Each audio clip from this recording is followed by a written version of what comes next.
উপস্থিত আজকের এই পবিত্র জনসভার সম্মানিত টিম প্রধান, যুগ্ম টিম প্রধান, টিম সদস্যবৃন্দ এবং আমার সামনে উপবিষ্ট জাকের পার্টি, মূলদল ও অন্যান্য সহযোগী সংগঠনের নেতৃবৃন্দ এবং আমার এলাকার সমস্ত মুমিন মুসলমান ভাই বোন সকলের প্রতি আমার পক্ষ থেকে সালাম, আসসালামু আলাইকুম ওয়া রাহমাতুল্লাহি ওয়া বারাকাতুহু এবং জাকের পার্টির পবিত্র প্রতি লাল গোলাপের শুভেচ্ছা।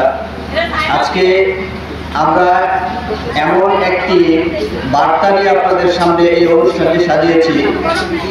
এই বার্তার যিনি প্রেরক, যিনি আমাদেরকে মাঠে ঘাটে এই বার্তা পৌঁছে দেওয়ার জন্য হুকুম দিয়েছেন, তিনি আমাদের মহামান্য চেয়ারম্যান, জাকের পার্টির মহামান্য চেয়ারম্যান হিজবুল্লাহ ইমাম হযরত খাজা মুস্তফা আমির ফয়সাল মুজাদ্দেদি।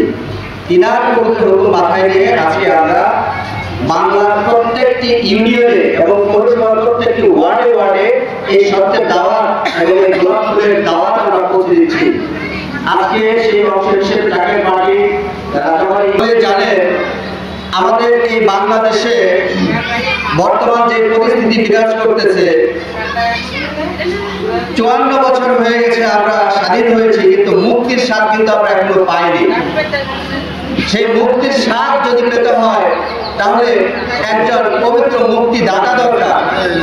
সেই পবিত্র মুক্তিদাতা এমন একজন মানুষ হতে হবে যিনি অন্তর থেকে পবিত্র, কর্মে পবিত্র, চিন্তা চেতনায় পরিকল্পনায় সকল কিছুতে তিনি পবিত্র।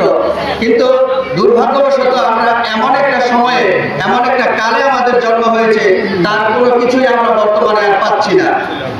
একটি দেশের সরকারি স্বাস্থ্য ব্যবস্থা যদি অনুন্নত থাকে এবং সেখানে যদি দুর্নীতি বিরাজমান থাকে, তাহলে সে দেশের নাগরিকেরা কতটুকু স্বাস্থ্য সেবা পায় আপনারা দেখেন। আমাদের দেশের বিগত সময়ে যত মন্ত্রী এমপি যারা ছিল, তারা কিন্তু চিকিৎসার জন্য এদেশের কোনো হসপিটাল বা এদেশের কোনো স্বাস্থ্য কেন্দ্রকে তারা কিন্তু প্রাধান্য দেয় নাই। তারা কিছু হলে বিদেশে চলে গেছে। তার মানে তাদের কর্মকাণ্ড থেকে বোঝা যায় আমাদের দেশের স্বাস্থ্য ব্যবস্থা ভালো না বিধায় ওনাদের চিকিৎসার জন্য বিদেশে চলে যেতে হয়।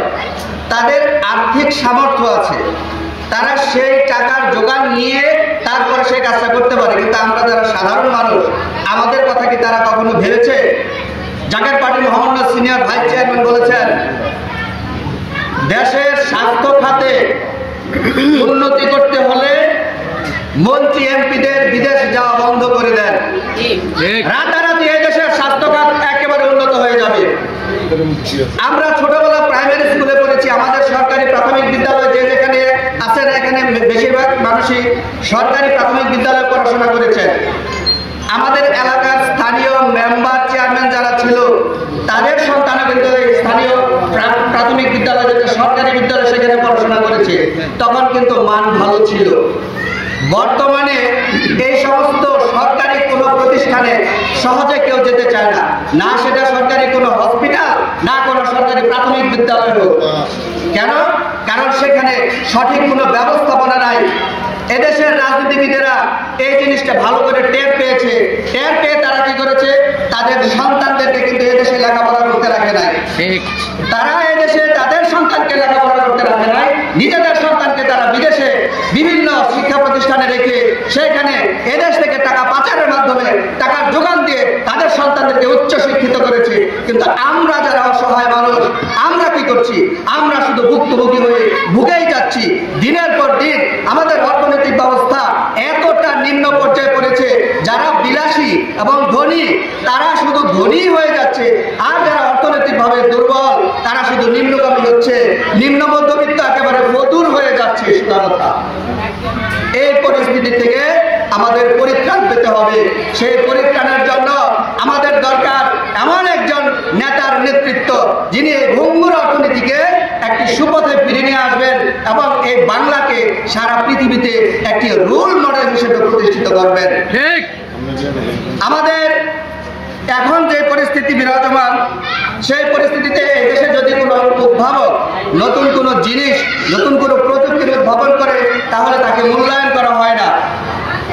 যদি বোঝা যায় যে সে ভালো কিছু উৎপাদন করে ফেলেছে বা ভালো কিছু আবিষ্কার করেছে, তাহলে বিদেশি প্রভু রাষ্ট্রটা করে কি, এ দেশ থেকে সেই মেধাকে যে কোনোভাবে প্রলোভন দেখিয়ে হোক, অর্থের বিনিময়ে হোক, তাকে এই দেশ থেকে তার দেশে নিয়ে চলে যায়। এই প্রযুক্তিকে বলা হয় ব্রেন ড্রেন। এই ব্রেন ড্রেনের মাধ্যমে আমাদের দেশে দিন দিন আমাদের যে মেধা শক্তিগুলো বিদেশে পাচার হয়ে যাচ্ছে। জাকের পার্টির সিনিয়র ভাইস চেয়ারম্যান এমন একটি অর্থনৈতিক ব্যবস্থা দেশে প্রবর্তন করতে চান, যে অর্থনৈতিক ব্যবস্থা আমাদেরকে সারা পৃথিবীতে একটি রোল মডেল হিসেবে আমাদেরকে, আমরা অন্য কোনো জাতির কাছে আর মাথা নত করবো না, আমরা একটি উন্নত জাতি হিসেবে বিশ্বের মধ্যে মাথা নত করে দাঁড়াতে পারবো। সেই আহ্বানে সারা দিয়ে জাকের পার্টি মহামান্য চেয়ারম্যান স্যারের সেই পবিত্র হুকুম মাথায় নিয়ে এই যে বার্তা, এই গোলাপের দাওয়াত, এই গোলাপের পবিত্র দাওয়াত আমরা ঘরে ঘরে পৌঁছে দেওয়ার জন্য আজকে আমার রাজাবাড়ি ইউনিয়নবাসীর প্রতি আহ্বান রেখে তাদেরকে দাওয়াত দেওয়ার জন্য অনুষ্ঠান সাজিয়েছি। আপনাদের সকলকে এই জাকের পার্টি মহামান্য চেয়ারম্যানের পক্ষ থেকে এই গোলাপ ফুলের দাওয়াত দেওয়া হলো। সামনে যে নির্বাচন সরকার ঘোষণা করেছে, সেই নির্বাচনের পরিবেশ যদি সুন্দর থাকে আমরা অংশগ্রহণ করব এবং সেই গোলাপ ফুলে ভোট দেওয়ার জন্য আপনাদেরকে আহ্বান জানিয়ে আমি আমার অসমাপ্ত এবং সংক্ষিপ্ত বক্তব্য এখানে শেষ করলাম এবং ভুলভ্রান্তি ক্ষমা চেয়ে সকলের মঙ্গল কামনা চেয়ে আমি আমার বক্তব্য এখানে শেষ করলাম। আসসালামু আলাইকুম ওয়া রাহমাতুল্লাহি ওয়া বারাকাতুহু।